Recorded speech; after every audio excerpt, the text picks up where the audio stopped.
नमस्कार मेरे भाइयों और बहनों, आप सभी का इस चैनल पर स्वागत है। दोस्तों, इस कहानी को अगर आप ध्यान से सुनते हैं तो आपको नीचे दिए हुए दो प्रश्नों का उत्तर मिल जाएंगे और वो दो प्रश्न हैं। एक, हम अपने मन के गुलाम क्यों बन गए हैं? दो, हम अपने मन को अपना गुलाम कैसे बना सकते हैं? आपके पहले प्रश्न का उत्तर नीचे दी गई यह लाइफ चेंजिंग कहानी में है, इसलिए नीचे दी हुई कहानी को अंत तक जरूर सुनिए। एक बार एक राज दरबार में एक कलाकार आता है और इस कलाकार की खासियत यह थी कि जब भी यह कलाकार अपनी कलाकारी दिखाता तो ऐसा कोई भी व्यक्ति नहीं होता था जो इसके कलाकारी को देखकर हंसे ना।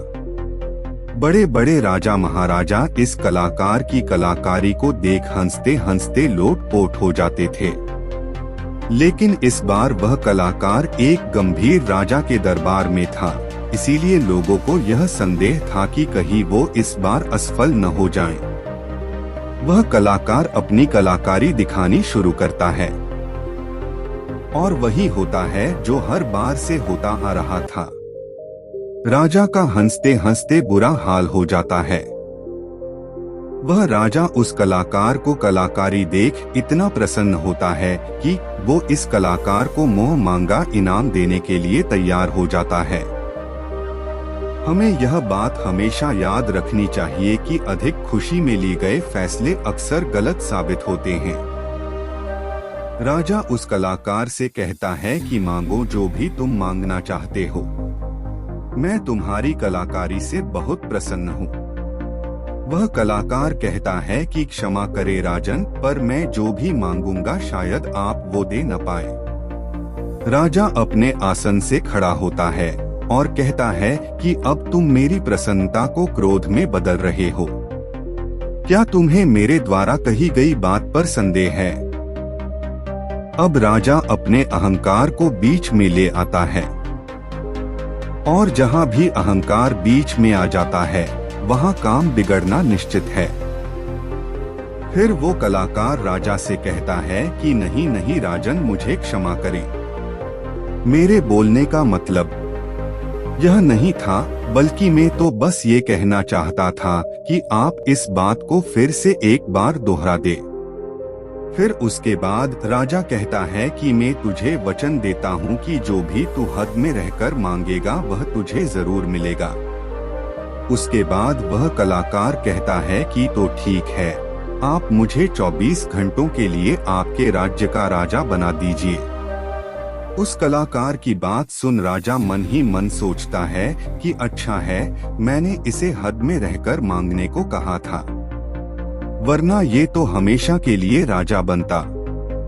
वैसे तो 24 घंटे कोई बड़ी बात नहीं है। और उसके बाद राजा सोच समझकर उस कलाकार से कहता है कि ठीक है, अगले 24 घंटे के लिए मैं तुम्हें राजा घोषित करता हूँ। राजा बनने के 1 घंटे के अंदर ही वह कलाकार, जो कि अब राजा बन चुका था, वह पुराने राजा को फांसी पर चढ़ा देता है और दूसरे घंटे में वह पुराने राजा के सभी भरोसेमंद लोगों को हटाकर अपने भरोसेमंद लोगों को रख लेता है। आप में से बहुत सारे लोग उस राजा को मूर्ख समझ रहे होंगे, परंतु मैं आपको बताना चाहता हूँ कि वह राजा कोई और नहीं बल्कि आप है और वह कलाकार आपका मन है। आपका मन आपको थोड़ी सी खुशी क्या दे देता है कि आप उसके पीछे पीछे हो लेते हैं। जो वह कहता है वही आप करते हैं और बाद में आपके हाथ में केवल पछतावा ही लग जाता है।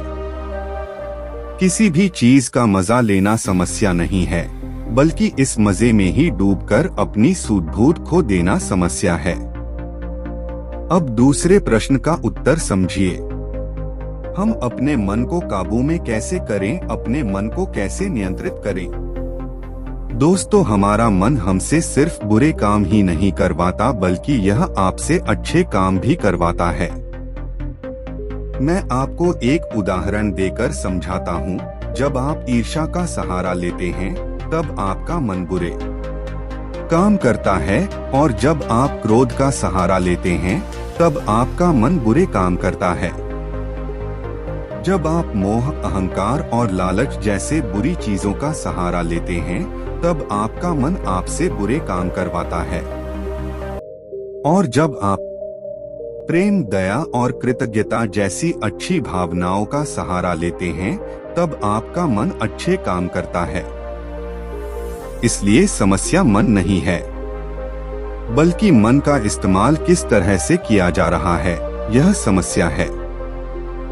गौतम बुद्ध ने जागरूकता को इतना महत्वपूर्ण इसलिए बताया हुआ है क्योंकि जागरूकता के द्वारा ही अपने मन को नियंत्रित कर सकते हैं।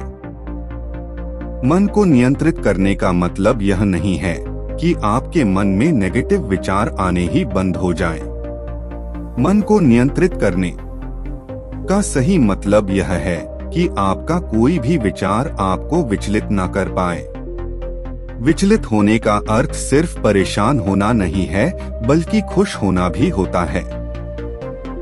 बहुत ज्यादा खुश होना समस्या नहीं है, परंतु उस खुशी में कोई निर्णय लेना समस्या है।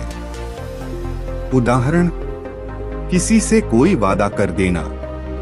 ठीक उसी प्रकार बहुत ज्यादा दुख होना समस्या नहीं है, बल्कि इस दुख के कारण कोई निर्णय लेना समस्या है। उदाहरण, आत्महत्या करना। अगर आप पूरे जागरूकता के साथ यह देख पाए कि सुख और दुख इन दोनों की अति में कोई भी निर्णय लेना दुख और पीड़ा को जन्म देता है, तो आप आंख बंद करके सुख के पीछे नहीं भागेंगे। और अगर आप सुख के पीछे नहीं भागेंगे तो दुख आपके पीछे नहीं भागेगा, क्योंकि ज्यादातर लोग जिसे सुख समझते हैं वह दुख की परछाई है। अब लोग इस बात का यह अर्थ निकाल लेंगे कि हमें सुख का आनंद नहीं लेना चाहिए, जबकि यह निष्कर्ष बिल्कुल गलत है। अगर आप सुख और दुख इन दोनों की अति में कोई निष्कर्ष नहीं निकालते हैं, तो आप वही रहते हैं जहां आपको रहना चाहिए, मध्य बिंदु पर, जिसकी बात हर बार बुद्ध कहते हैं। मैं आपको मन के बारे में एक खास बात बताता हूँ। आपको ऐसा कब लगता है कि आपको अपने मन को वश में करना चाहिए? मैं आपको बताता हूँ, जब आप वो काम कर रहे होते हैं जो काम करना आपके लिए सही नहीं होता है, तब आपको महसूस होता है कि आपको अपने मन को अपने वश में करना चाहिए, मगर आप वो काम फिर भी करे जाते हैं क्योंकि आपको उस काम को करने में मजा आता है। उदाहरण के लिए चुगली करना। आपको पता है कि चुगली करने से आपको कुछ भी फायदा नहीं होगा, फिर भी आप चुगली करते हैं क्योंकि चुगली करने में शुरुआत में मजा आता है, परंतु धीरे धीरे ही आपको पता चलता है कि आप अपने ही नजरों में छोटे बन गए हो। दोस्तों, गौतम बुद्ध के द्वारा दिया गया यह सूत्र मैं आपको आज बताता हूँ जो आपकी जिंदगी बदल सकता है। और वो सूत्र है, जिन कामों को करने में शुरुआत में बहुत मजा आए तो वह काम आपके लिए हानिकारक है। उदाहरण के तौर पर फनी और गंदे वीडियो देखना, वेब सीरीज, जंक फूड खाना और सुबह देर से उठना इत्यादि। और जिन कामों को शुरुआती में करने में कम मजा आता है या बोरियत महसूस होती है, वो काम आपका जीवन बदल सकता है। उदाहरण के लिए किताबें पढ़ना, व्यायाम करना, सुबह जल्दी उठना, ध्यान करना और इंटरनेट का सही इस्तेमाल करना इत्यादि।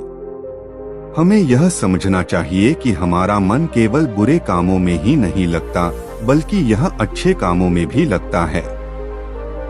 फर्क सिर्फ इतना है कि बुरे कामों में यह जल्दी लग जाता है क्योंकि बुरे काम करते वक्त शुरुआती में ही मजा होता है, और अच्छे कामों में यह देर से लगता है क्योंकि अच्छे कामों में मजा देर से मिलता है। इसलिए मजे के पीछे न भागें और बल्कि सही काम के पीछे भागें। सफलता आपको निश्चित मिलेगी। दोस्तों, अब मैं आपको अपने मन को कंट्रोल करने का प्रैक्टिकल तरीका क्या है यह बताने वाला हूँ, इसीलिए कहानी को ध्यान से अंत तक अवश्य सुनिए। दोस्तों, ज्यादातर लोग यह सोचते हैं कि मन को कंट्रोल करना मुश्किल है, और यह बात सच है केवल उन लोगों के लिए जिन्हें यह पता नहीं है कि मन क्या है और यह कैसे कार्य करता है। जो लोग जानते हैं कि मन क्या है और यह कैसे कार्य करता है, उनके लिए अपने मन को कैसे नियंत्रित करना आसान है। तो आइए सबसे पहले यह समझते हैं कि मन क्या है और यह कैसे कार्य करता है। हमारा मन दो हिस्सों में बटा हुआ है, पहला चेतन मन और दूसरा अवचेतन मन। चेतन मन को हम सब बुद्धि के नाम से जानते हैं। यह हमारे भीतर एक फिल्टर की तरह काम करता है। जो भी जानकारी हमारे अंदर जाती है उसे यह जांचता और परखता है। चेतन मन के पास तर्क करने की क्षमता है और यह सही और गलत के बीच चुनाव कर सकता है।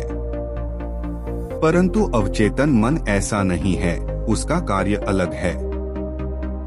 हमारा अवचेतन मन सही और गलत के बीच चुनाव नहीं कर सकता है। जो भी जानकारी चेतन मन सही मानकर अवचेतन मन में भेज देता है, वह उसका विरोध नहीं करता है, चाहे वह जानकारी गलत ही क्यों न हो। एक उदाहरण देकर समझाता हूँ। मान लीजिए कोई व्यक्ति आपको कमजोर कहता है, मगर आप कमजोर नहीं है, तो आपका चेतन मन उस व्यक्ति की बातों का विरोध करेगा। मगर जब वह व्यक्ति उसी बात को आपसे बार बार कहेगा और उसी के साथ ही अन्य लोग भी उसी बात को बार बार कहेंगे, तो आपका चेतन मन इस बात को सच मान लेगा और आपके अवचेतन मन में भेज देगा। और अवचेतन मन का काम है जो बात उसके भीतर चली गई है उसे सच साबित करना। इसका सबसे बड़ा उदाहरण है, जब हम छोटे हुआ करते थे उस समय हमारे भीतर बहुत आत्मविश्वास था। परंतु जैसे जैसे हम बड़े होते गए, हमारा आत्मविश्वास कम होता गया, क्योंकि हमारे स्कूल और कॉलेज से और समाज से बार बार नकारात्मक बातें सुनने को मिली और हमारा अवचेतन मन उन्हें सच मान बैठा। हो सकता है कि आपने इस बात पर ध्यान दिया हो कि आप गलत करना तो नहीं चाहते, परंतु फिर भी गलत करते हैं। आप डरना तो नहीं चाहते लेकिन डर जाते हैं। ऐसा क्यों होता है, क्या आप जानना चाहते हैं? तो कहानी के अंत तक बने रहे। दोस्तों, ऐसा इसीलिए होता है क्योंकि जाने अनजाने में आपके अवचेतन मन में बहुत सारी गलत जानकारी चली गई हुई है, जिसे वह सच मन बैठा हुआ है। तो अब प्रश्न यह उठता है कि इसका समाधान क्या है? क्योंकि बहुत सारी गलत जानकारी हमारे भीतर जा चुकी है और हमारा आत्मविश्वास कम हो चुका है। अब आप इसका समाधान समझिए। अब तक आपने यह समझा कि मन क्या है और यह कैसे काम करता है। अगर एक लाइन में कहूँ कि मन क्या है, तो हमारा मन जानकारी का एक ढेर है जो जाने अनजाने में हमारे भीतर चली गई हुई है। अब हमें सबसे पहले यह समझना होगा कि चेतन मन जानकारी लेता कहाँ से है। वे कौन से द्वार है जहां से जानकारी भीतर प्रवेश करती है? हमारे अंदर जानकारी जाने के 5 द्वार है और वो है आँख, कान, नाक, जीभ और त्वचा। इन्हें हम 5 इंद्रियों के नाम से भी जानते हैं। बहुत सारी गलत जानकारी हमारे भीतर जाने के कारण हमारा मन हमारे वश में नहीं है। अगर हम अपने मन को अपने वश में करना चाहते हैं, तो हमें बहुत सारी सही जानकारी इस मन को देनी होगी। कम से कम उतनी सही जानकारी जितनी गलत जानकारी हमारे भीतर पहले से पड़ी हुई है।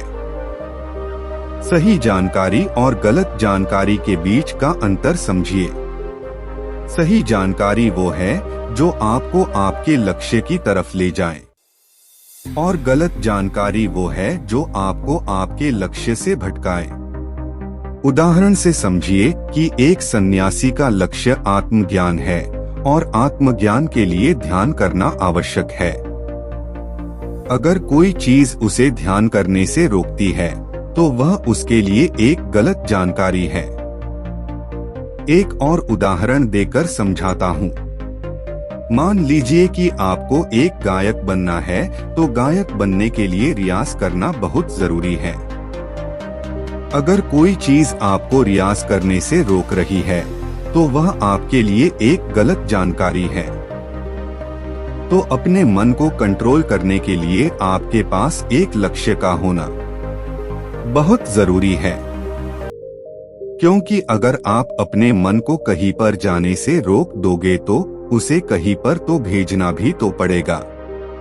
अगर आपके पास लक्ष्य है तो आपको सबसे पहले क्या करना है, यह ध्यान से समझ लीजिए। सबसे पहले इस चिंता को छोड़ दीजिए कि कितनी गलत जानकारी आपके भीतर जा चुकी है। आपको बस इतना करना है कि आपके 5 द्वारों पर, यानी कि जहां से जानकारी भीतर प्रवेश करती है, वहां पर जागरूकता का पहरा लगा देना है। कोई भी जानकारी बीच में करना है। नकारात्मकता आपके भीतर पहले से ही मौजूद है, अब बस आपको सकारात्मकता को भरनी है। आपको एक बात जान लेनी चाहिए कि सकारात्मकता नकारात्मकता को मिटा देती है। जिस प्रकार रोशनी अंधेरे को मिटा देती है, ये तो बस कहने की बात है कि आपको बैलेंस करना है। सच तो यह है कि जब आप अपने भीतर सकारात्मकता भरने लगेंगे तो आपके अंदर की नकारात्मकता उसी समय मिटने लग जाएगी। दोनों के बीच का बैलेंस होने का तो अवसर ही नहीं आएगा। यहाँ पर प्रश्न यह निर्माण होता है कि सकारात्मकता को कहाँ से लाएं? तो इसके बहुत सारे तरीके हैं। पहला तरीका यह है कि आप अच्छे लोगों से संगत करिए और उन्हें ऑब्जर्व करके उनसे सीख सकते हैं। अब ये सही लोग आपके पास हो सकते हैं या नहीं भी। आप इंटरनेट, बुक्स और वीडियोस के द्वारा इनकी संगत कर सकते हैं। उदाहरण के लिए अगर आप बुद्ध की संगत करना चाहते हैं तो आप उनके ऊपर लिखी हुई किताबों को पढ़कर और ऑडियो टेप सुनकर उन्हें समझ सकते हैं। ध्यान रहे हमेशा ऐसी चीजें पढ़े, सुने और देखे जो आपकी लक्ष्य से जुड़ी हुई हो। जब आप लगातार अपने भीतर अपने लक्ष्य से जुड़ी अच्छी जानकारी भेजते हैं तो आपके अंदर की नकारात्मक जानकारी को धोकर साफ करती है। अभी हमारा मन गलत जानकारी में उलझा हुआ है जो अनजाने में हमारे भीतर चली गई हुई है, जिसके कारण हम अक्सर कहते हैं कि हमारा मन हमारे वश में नहीं है और हमारा मन किसी भी काम में नहीं लगता है। हमें यह समझना चाहिए कि मन हमारा है, हम मन के नहीं है। वही सुनो जो आपके लक्ष्य से जुड़ा हुआ है, वही देखो जो आपके लक्ष्य से जुड़ा हुआ है और वही पढ़ो जो आपके लक्ष्य से जुड़ा हुआ है।